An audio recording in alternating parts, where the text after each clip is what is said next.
Hi, Jason. Okay, so we know that 4 is the first term. That's a sub 1. We know that they keep adding 3. That's the common difference. That's D. And we know that we don't know how many terms there are. Okay, so we don't know n. N equals what?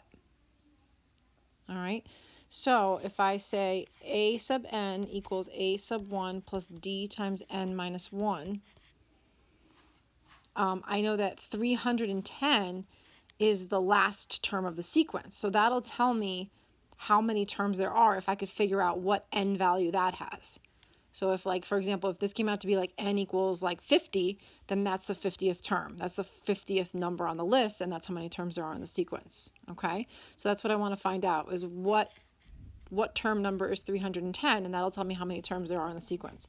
So I'm going to say, remember, this number is like the answer. That's 310 equals the first term 4 plus the common difference 3 times n minus 1. And we're going to solve the equation for n.